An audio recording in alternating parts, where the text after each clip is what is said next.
یہ ایکسرسائز پورے شریر کی یعنی نماز ایک وقت بھی چھوڑو گے تو تم دھرم پر استھت نہیں رہو گے، راہ سے استھت نہیں رہو گے، قائم نہیں رہو گے۔ اللہ کے رسول نے بھی یہی فرمایا تھا، من ترک الصلاۃ متعمدا فقد کفر۔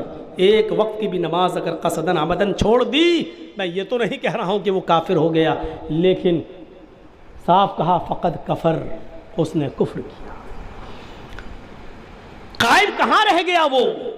ٹکا ہوا کہاں رہ گیا وہ؟ ایکاکی اچتاتما۔ اور ہائے ارجن، کرشن جی کہہ رہے ہیں ہائے ارجن، جب ایشور کے سامنے، اللہ کے سامنے پوجا کے لیے، نماز کے لیے کھڑے ہو، ایکاکی تو ایک طرف چہرہ کر لو، ایکاکی ایک طرف چہرہ کر لو، یچتاتما اور اپنی آتما کو اسی کی طرف لگا لو، یعنی ادھر ادھر نہ دیکھو، ادھر ادھر نہ دیکھو، یچتاتما آتما کو، اپنے دل کو اسی کی طرف لگا لو۔ تعبد اللہ کانک تراہ، جب نماز پڑھو تو اس طرح پڑھو گویا کہ تم اللہ کو دیکھ رہے ہو، جب عبادت کرو تو اس طرح کرو گویا کہ تم اللہ کو دیکھ رہے ہو۔ فَإِن لَمْ تَكُنْ تَرَاهُ فَإِنَّهُ يَرَاكَ، اگر یہ تصور تمہارے دل میں نہ آ سکے، یہ وچار تمہارے دل میں نہ آ سکے کہ تم اللہ کو دیکھ رہے ہو، فَإِنَّهُ يَرَاكَ، تو یہ تصور کر لو کہ وہ تمہیں ضرور دیکھ رہا ہے، وہ تمہیں ضرور دیکھ رہا ہے۔ یچت آتما کو، دل کو اسی کی طرف لگا لو۔ وراشیر پرگرا، سارے دیوی دیوتاؤں سے نراش ہو جانا، لیکن اس سے نراش مت ہونا، اس سے نراش مت ہونا۔ پرگرا وہی قبول کرنے والا ہے، وہی دینے والا ہے، وہی سویکار کرنے والا ہے، وہی ایکسپٹ کرنے والا ہے، وہی تمہاری اس بھکتی کو، اس عبادت کو قبول کرے گا۔ میرے بھائیوں، اس کے بعد کرشن جی کہتے ہیں پنچم سمیا کرتویہ، ہائے ارجن، یہ یوگ، یہ پوجا، یہ ساسٹانگ 8 وقت کیا، 5 وقت کیا کرو۔ پنچم سمیا، 5 ٹائم کرو، یعنی یہ نماز 5 ٹائم پڑھا کرو۔ مرگا چرم، اگر زمین پاک نہ ملے، دھرتی پوتر نہ ہو، اگر زمین پر پیشاب پائخانہ پڑا ہوا ہو، زمین نہ پاک ہو، تو مرگا، مرگ مانی ہرن، چرم مانی چمڑا، تو ہرن کی کھال، ہرن کے چمڑے کی جائے نماز بنا لو، ہرن کی کھال بچھا لو اور اس کھال کی اوپر نماز پڑھ لو، اس کی اوپر پوجا کر لو۔ یعنی حلال جانوروں کی کھال کو مصلی بنانا، اس کی اوپر پوجا کرنا، اس پر نماز پڑھنا ہمارے ہندو دھرم کے اندر بھی جائز ہے۔ اس میں بھی بتایا گیا ہے مرگا چرم، مرگ کی ہرن کی کھال بچھا لو۔ اور یہ بھی کہا جا رہا پنچم سمیا بھکتی کرتویہ، اور یہ بھکتی، یہ پوجا 5 ٹائم کرنا، یعنی 5 وقت کی عبادت کرنا، 5 وقت کی نماز پڑھنا۔ اللہ کے نبی نے بھی 5 وقت کی نماز کو فرض قرار دیا ہے، فرض قرار دیا ہے۔ میرے پیارے ساتھیوں، اس میں بھی رکوع اور سجدہ ہے، اس میں بھی قیام ہے، اور یہی دعا قیام میں بتائی گئی ہے کہ یہ پڑھو، وہی دیوس سویتو پرشتتی بسردے مانا نیسو پتھرا اسمان، یعنی الحمدللہ رب العالمین الرحمن الرحیم۔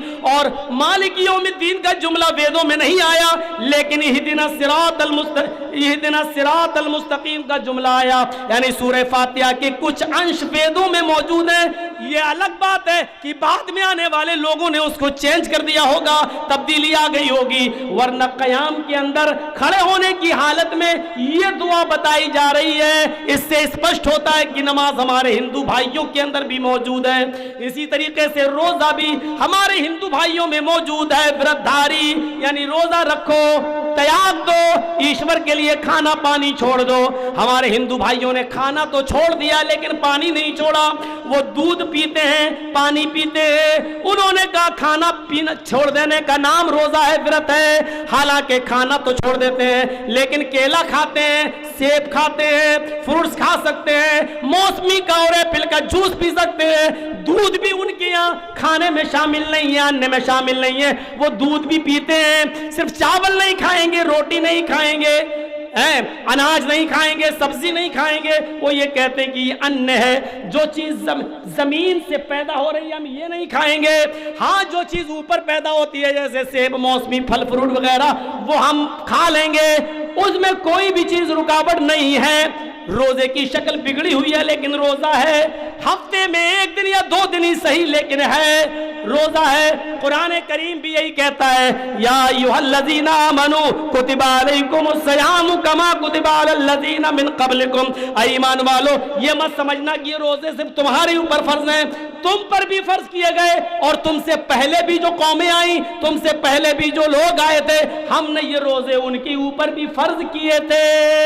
کتب علیکم الصیام کما کتب علی الذین من قبلکم, جیسا کہ تم سے پہلے کے لوگوں پر فرض کیے تھے. اس کا مطلب یہ کہ روزے بھی دنیا کے تمام مذاہب کے اندر پائے جاتے ہیں. روزہ رکھنے کا ثبوت یہ روزہ بھی ہندو بھائیوں میں موجود ہے, اور دانم دکشتا زکوٰۃ بھی ہے, اور آخری چیز وتحج البیت, حج کا بھی ثبوت ہے.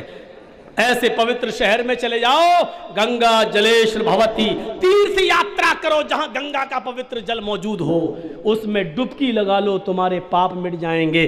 گنگا میں ڈبکی لگانے سے پاپ نہیں مٹتے. مطلب یہ ہوا اس شہر میں ڈبکی لگا لو, یعنی مکہ چلے جاؤ, یعنی خانہ کعبہ چلے جاؤ اور حج کر لو.